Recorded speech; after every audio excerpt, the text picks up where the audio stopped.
What's going on, YouTube family? This is LK talking to you from Hammond, Indiana today. Parking my truck for the night. Then I got a delivery in the morning, 7 a.m. So I'm going to go ahead, spend some time with the family, chill out. But before I head back to the house, I just wanted to post my video for the week. I told you I'm going to do two of them. So I got one more. I'm going to post it tomorrow. But today's video is going to be helping those that's looking to get their own authority plan. So this video is strictly for the people that are in the planning stage of getting their authority. Now, if you already have your numbers or you do have your insurance, you can still get some tips on how to, continue on, because it's never too late. Remember that all through business, no matter what business you're in, it's never too late. So go ahead, just sit down, bust out pen and paper. If you want to take notes, take notes. It's a video. Rewind stuff if you don't understand. But the focus on this video is just going to be to help people get started. So I'm not going to explain the whole how to get the numbers part. I'm just strictly focusing on helping advise people on having a plan for their business, how to plan it, how to plan when they want to start, and how they're going to get started. This is just a get start video. Now, if you want to get your DOT numbers, just real quick, I'm not going to go into details. Like I said, you have one or two choice. Your first choice is you can go online. I use 1 Hour Authority. Took 15 minutes on the phone interview.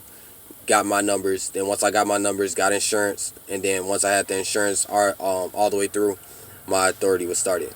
Or you can go the harder route, which will be the cheaper route. So going through 1 Hour Authority, I think I paid about $850. But if you go through it and do it on your own, you can save money. Just go through your state's website. They have a website for you to apply for your DOT number. Your DOT number is through your state, and then your MC number is through the government. So you can go on different websites and fill out the appropriate forms and do it that way. That way you save money. I didn't know that. I did not do that type of research, but if you're kind of savvy and you're kind of good with paperwork and filling out forms, then that's the route that you can go. It's pretty simple. But to kind of go into what I'm talking about now, it's about planning.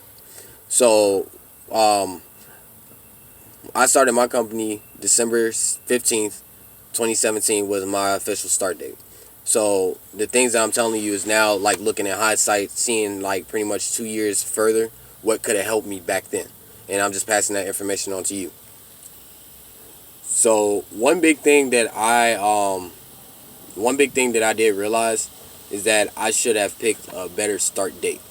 So what I mean by that, when you're dealing with especially trucking, because I'm speaking solely about trucks right now. If you have another company you're doing, that's fine. You can kind of take notes and change it to where you are. But right now I'm talking about the trucking industry. So I do dry van. I own my own truck, own my own trailer. I have my own authority. I should have started my company later in 2018. Now this is the reason being. When you start your company, you want to start in a high year. You want to start in a high year. The reason why you want to start in a high year, which is, when I say high year, I mean rates are good, low volume is good, everybody's eating healthy, so everybody's making money. 2019 is a bloodbath. Like, major companies going out of business, major companies are downsizing, people losing jobs and everything. It's a struggle right now. Just to compare, this time last year, I was bringing in 5,200 and I was home every other day just doing Ohio and back. This year, I'm going, around, I'm still Monday through Friday, but I'm only bringing in about 4,041 on a decent week, on an average week. So that's a whole $1,000 difference of what I'm talking about for the same miles, pretty much. So 2019 is a real rough year. So if you started in 2019, best of luck to you. I hope you're doing well. But for you guys that have not started, I would suggest not starting in 2019. Just be patient, stack your money, stay in the position that you're in. Do not be in a rush. If you rush, you will fail. Do not be in a rush. Do it right, because you only have one chance to start a company. So just be patient and wait for an up year. So up year, everybody is doing good. Reason being is because when you very first start your company, you're going to have a lot of expenses that kind of come out back to back to back to back. So paying for your authority, paying the down payment for your insurance. Then you flip around that next month, you still have an insurance payment. So, you got to be making money, good money, to sustain. Because if you're not making money and you're not making the money to at least cover like the first couple months of what you got, because the first 2-3 months a lot of money is going to be coming out of your account just to get started. So you're going to have to make sure. Sorry, somebody was talking, but yeah, you want to make sure that you're making money, because if you're not making money, you're going to go out of business. The rate is about 86. No, I'm sorry. It's 86% of DOT numbers do not make it past the 2 year mark, and the first year mark I think is 35 or 40. So if you make it out of the first year mark, you can beat the 35% that did not make it, and then after 2 years you'll beat the 86%. So the key is make sure you're making money. Just be patient. Starting the up year, do your market research. You can go on DAT and look at trend lines, and they could tell you like the average per like per region. They have like on average, so like they got the Midwest, the South, out West, Northeast, Southeast, all that. So go on there and just keep an eye on it. Keep an eye on industry trends. Keep an eye on the economics of the freight. Because it's not just stuff in America, the lower 48, that has an influence. It's stuff that happens in Canada, stuff that happens overseas. So 2019 is so bad because of the tariffs that are in place with China and all this other stuff. So 2018 was so good because everybody was rushing to try to get everything in. But 29, everything went down. In 2019, I'm sorry, everything went down because now everybody's either overstocked and now people are not wanting to trade with us because it's so expensive. So where do they cut rate? Where do they cut expenses? They cut it at us. They cut the shipping costs, and we don't have no choice but to haul the stuff from time. Sometimes we have no choice but to haul it, because if we don't haul it, we don't go home. If we don't haul it, we lose our business.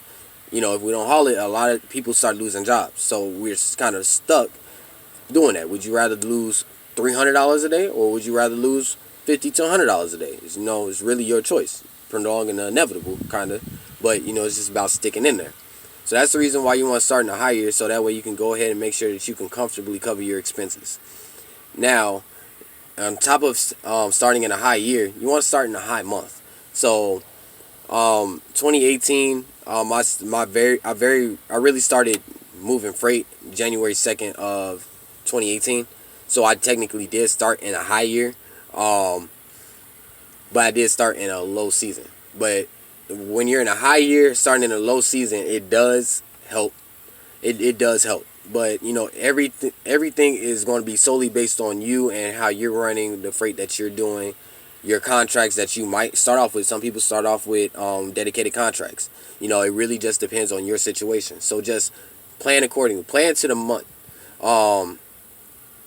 It is dangerous, I will say, when you get close to December. It does get dangerous because typically a lot of warehouses are closed for the Christmas and New Year's time and stuff like that. It's harder to find freight. Everybody wants to be home. Traffic is worse, stuff like that.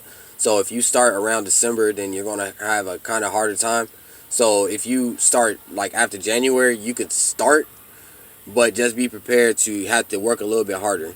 It does get hard. So after you start in the high year, figure out what year you want to start. Figure out the month. Make sure that you can start and make money just right off the bat.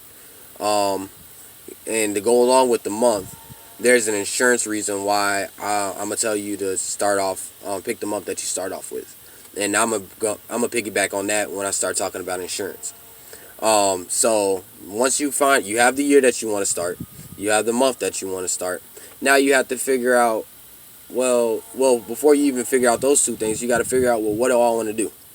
What am I qualified to do? What do I have experience in? And what do I have the means to do? So I went from car hauling, and now I'm doing driving. If you don't really have that much experience in truck driving, or you don't have that much experience in business or something like that, dry van is going to be your best bet, because dry van is pretty much bump a dock, get loaded, that's it. Now, you do have times where you do got to secure your cargo, but then that's kind of where common sense and a little bit of research comes in play. But, it's kind of simple.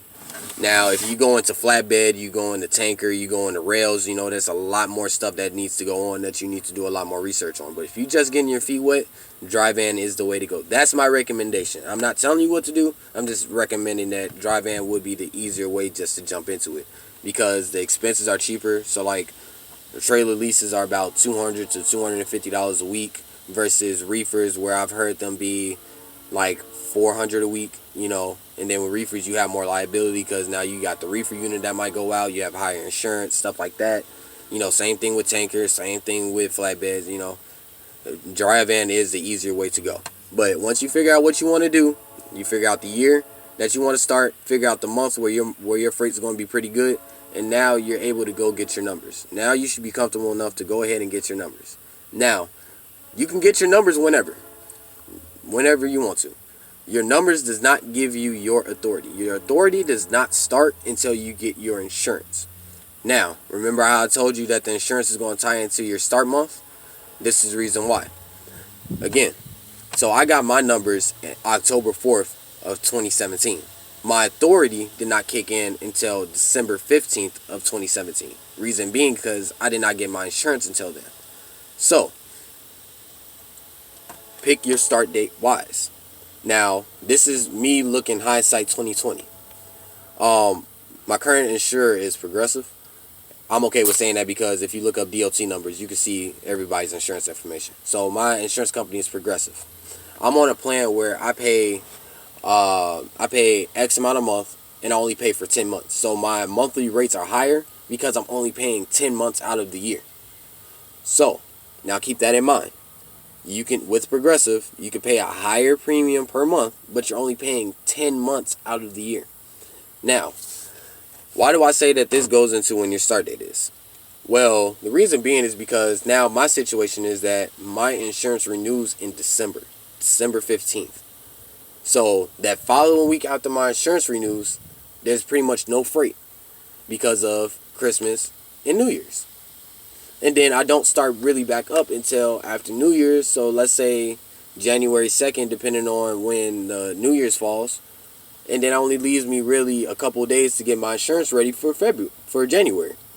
So if I was smarter and did more research, I would have known that I probably should have waited until February to start. So that way, when I have those 2 months where you have 2 months that you don't have a monthly payment when you do that.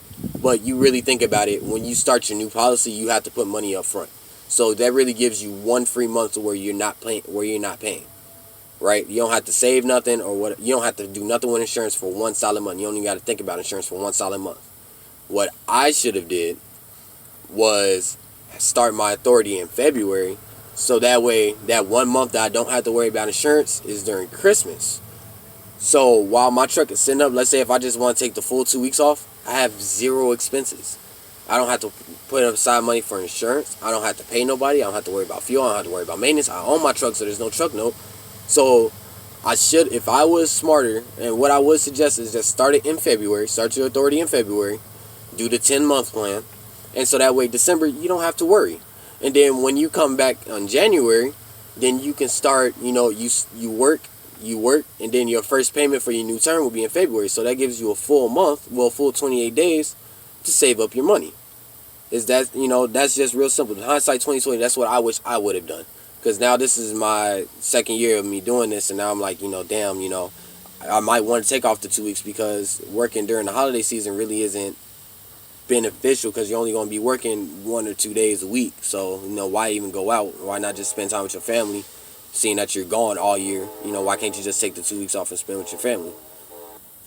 So now that you got your insurance down and you figured out, okay, I know what I'm going to haul. I know how I'm going to take my equipment. I know what year I'm going to start. I was patient. I know what year I'm going to start. I know the month I want to start based on my freight. Now okay, this is when I want to start because now you have your insurance in your mind. If you're there are guys out here who doesn't have family. Honestly, they don't have family. They don't have friends. I'm not saying that you guys are one of them, but there are people like that. So holidays really don't matter to them. But still keep in mind, even if you are one of those type of people, other people do have family. Other people do have friends. And, typically a lot of places are closed. A lot of warehouses, especially major warehouses, are closed for those 2 full weeks for Christmas and New Year's. And they don't pick back up until the Monday after New Year's. So just keep that in mind. So if I was to suggest a start month, I would say go ahead and start your authority in February. It's a short month, but, depending on you and how you work and all the jazz, it might be beneficial to you. Then once you figure that out, you just gotta figure out your financial plan. So, mind you, this is still all planning. You're planning, you're writing this down, jotting it down, getting your plan together. So now that you figured out those things, now you want to come up with a financial plan. Your financial plan should consist of how to save money, how to save money for profit, and how to save money for maintenance, how to make money, how are you going to pay people, how many people do you need, and you want to know how much is actually reasonable for you to make. So first off, let's go into how many people do you need. So when you very first start off, if you are lucky enough to have like a significant other that is good with let's say computers, because this industry now is very uh, technologically advanced. A lot of the things you have to do on your computer, on your phone, like apps and websites and emails and stuff like that, Excel. If you got somebody that can help you at home, that'll be a big, big, big advantage. The reason why I say it's a huge advantage is because if you're working just off your phone, right? One, while you're driving, 9 times out of 10 you're gonna be driving during the day.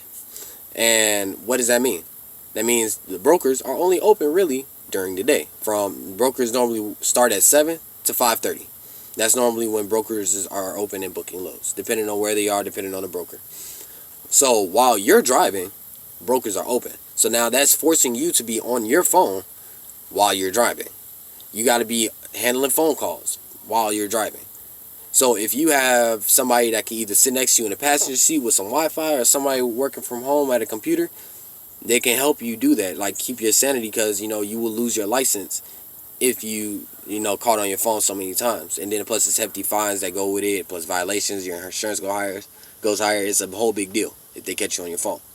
Then on top of that, another reason why it's going to benefit you to have somebody at home is because it's proven. Like, I even tested this theory.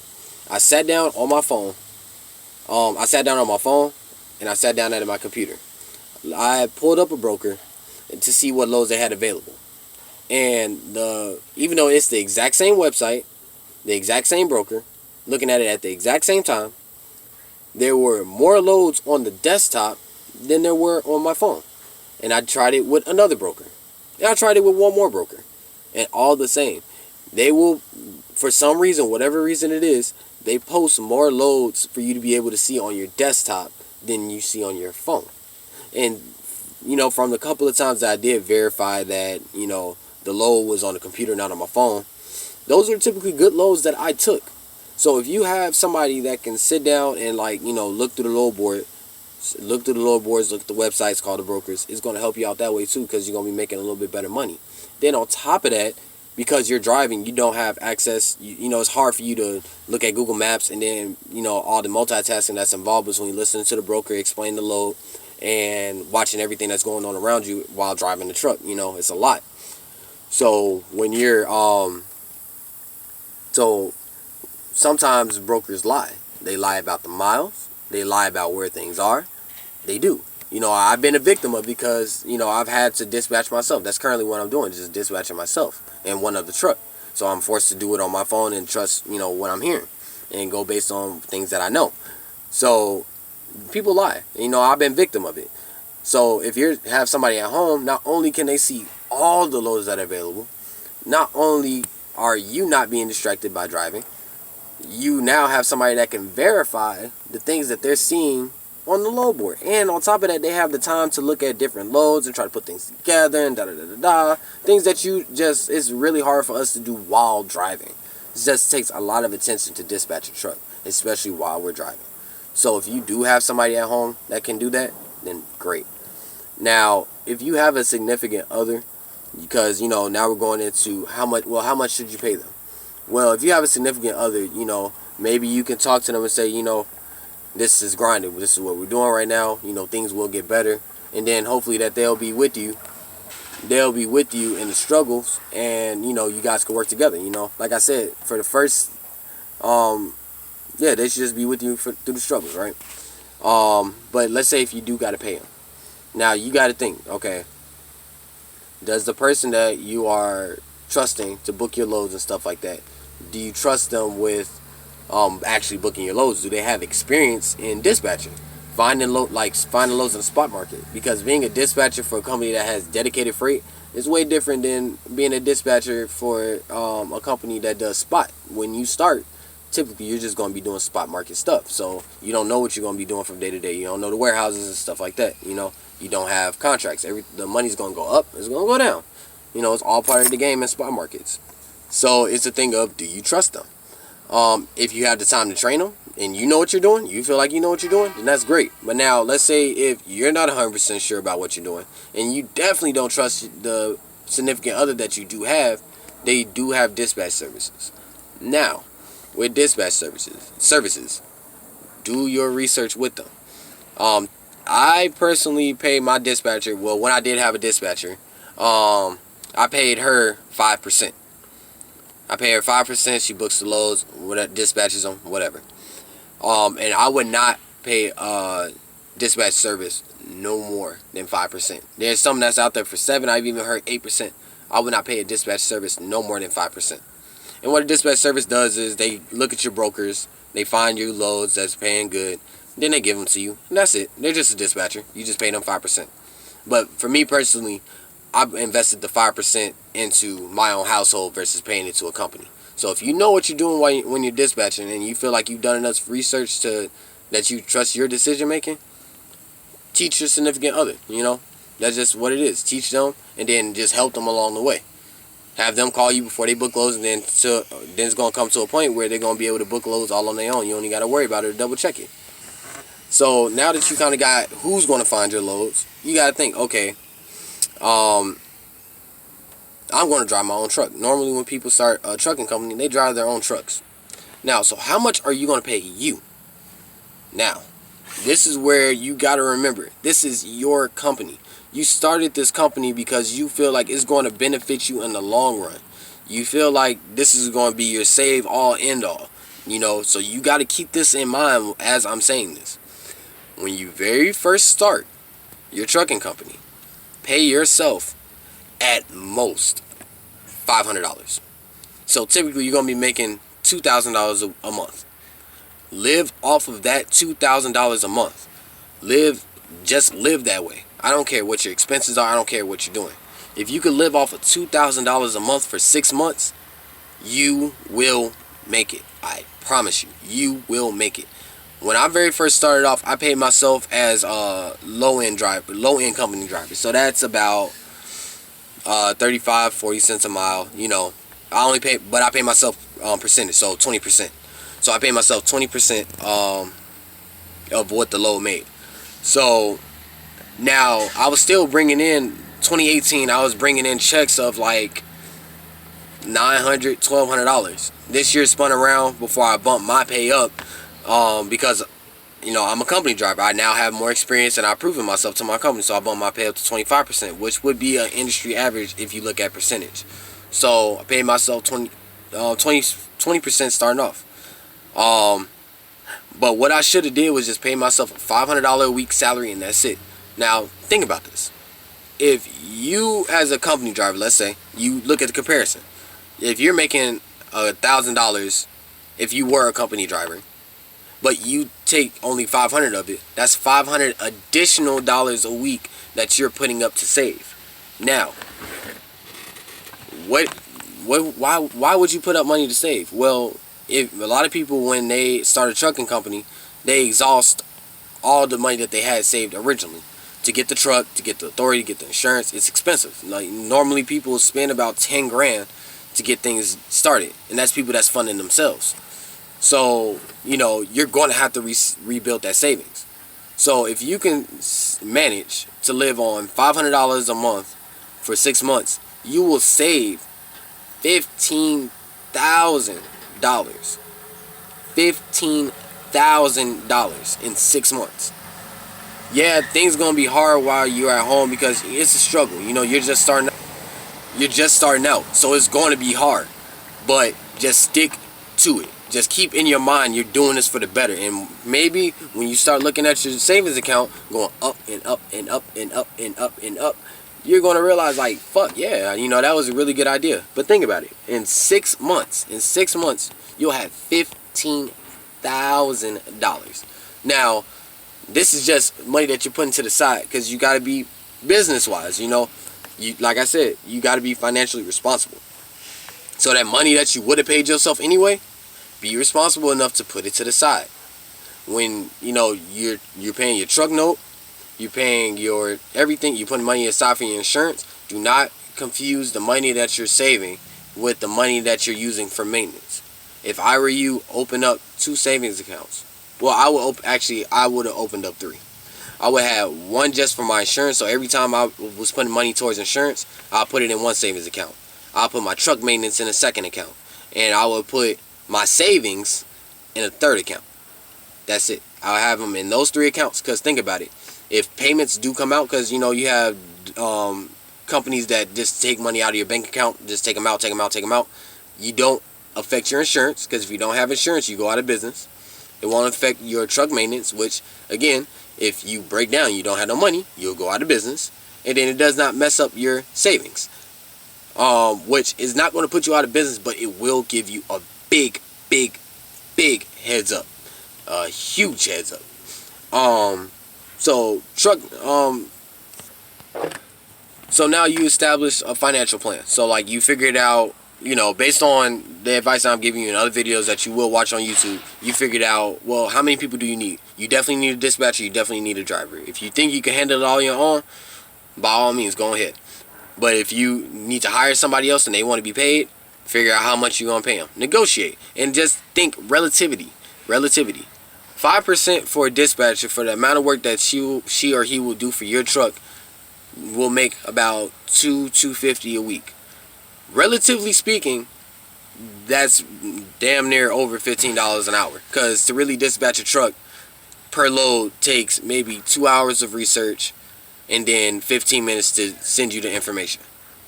So let's say you run 5 loads a week. That's 10 hours. That's, we'll say 11 hours. They work 11 hours for $250. Now, granted, those 11 hours that they're going to be working is going to be spread out, so they need to have availability. But just tell them to keep that in mind. If you do not have the funds to just give them like $400 a week, if this is your one and only business, your only source of income, just remind them, keep that in mind, that this is all relative. What I did and found helpful was that I found people to grow with me. So as I gain more trucks, they get more money. So like now I'm at the point where it's me and I have another owner operator. I'm doing well enough to say that I give my dispatcher, because I have a dispatch assistant. I dispatch on my own, but I have an assistant at home that actually sends out the load info. She figures out the estimates, call the warehouses and stuff like that. I just do the hard part of actually finding the loads that make sense. So I pay her $50 per truck. So just base pay. So like even if the trucks don't go out, she gets $100 a week. And then plus I pay her 2.4% of what the loads are worth. Well, so that comes out to she makes about $300. Like $300 a week on 2 trucks. And again, relatively speaking, that's over $15 an hour. And so now you establish, okay, this is who I need. This is what I need. Who I need. You're going to drive or have another driver. You establish how much you're going to pay them. And with drivers, I will say, if you have your first truck and you only got one truck, drive yourself. Because if you pay somebody else, you will make no money. And you're just going to be wasting a bunch of time. Because nobody's going to drive a truck for $500 a week but you. Honestly. So now that you got all that figured out, you got to come up with a goal. You got a plan now. You got some sort of financial plan to put in place. But what is your goal? What is your goal? And you got to figure out what you're gonna, how you're gonna do it. Some people's goals are to get another truck within the first 2 years. Some people just want to get another trailer. Everybody got goals. Everybody has goals. And to kind of go along with the financial planning part of things, when you do it, figure out your bare minimum. Like sit down, look at, once you figure out your truck, because by the time you figure this out, you should kind of know what truck you're going to get, what trailer you're going to get, what you're going to be doing. Look into how much fuel you're going to spend. Look at your fuel consumption. Look at maintenance. Look at your insurance. Because what I do is I just assume that my truck has 5 miles per gallon, which it doesn't. 5 miles a gallon. Let's say gas is $3.20 a gallon. That's the way I figure everything. So that way, if I can estimate high and I come under that, I feel better and I feel like I'm making money. Because if you can break even on the high side and you're looking at everything on the high side, then you know you're going to make profit when you go out there and you realize, oh shit, gas is $2.99. I'm making 5.7, 6 point, I'm making 6 miles per gallon, 5.7 miles per gallon. You know, these things help. You always want to estimate high when you're looking at your expenses and how much things should cost to you. Because if, like I said, if things become cheaper, you're great. If you hit those high marks, then you know you're at least breaking even. You know, keep that in mind. Key things that you always want to put aside for and think about is insurance, truck maintenance, tolls, your truck note, your trailer. Now, with those 5 things, I came up to, my expenses are $1,800 a month. So that's $360 a day for 5 days. So that's the way I run. So $360 a day, and then plus my fuel. $360 a day plus fuel plus payroll. That's how I figure out if I'm making money or not. So that's what you should do. So that 360, that's for me. I put $600 a week away for insurance. I say, you know, I put $600 a week away for insurance. I put $500 aside for maintenance. I put $454 away for a truck, and then $250 away for a trailer. So that's how I got my 1800. 1800 divided by 5 is 360. That's how I did that. And then again, factor in fuel, however many miles you're going to drive from start to finish. Divide that by 5, multiply that by 3.209. That's the fuel equation. That tells you how much money you need in fuel. And then as far as your payroll, it just depends on how you're paying people. I pay people in percentage. So I take 36% of my load and put it towards payroll. It's high, but I can afford it because of the way that I run and the way I operate. So now by the time you get to this point, you're pretty much financially ready to go. Like, you have a plan, you know what you need, well, let me backtrack. You know what year you're going to start. You're patient enough and figured out what year you're going to start. Started in the up year. Figured out the month you want to start. You established what truck and trailer you're going to have. You established what you're going to be doing. You established how many people you need to run your company, how much you're going to pay them, and you figured out a financial plan, and you set goals. Like I said, goals could be anything from buying the truck to just having X amount of dollars saved up in the bank account. You know, and because, sorry, that's a Black Hawk up there, medevac helicopter flying above me. But yeah. So once you established all these things, and you're paying yourself the minimum for the first 6 months, so now you got 15 grand saved up. You know, now it's just about managing your money well. That's pretty much it. Manage your money well. If you live in a border state, so like I live in Hammond. Hammond is like a border of Illinois. So Indiana-Illinois border right here in Chicago. If you live in a bordering state, take it to your advantage. You know, if things are cheaper in one state, get it cheaper in that state. You know, so I get my fuel in Illinois because somehow, even with the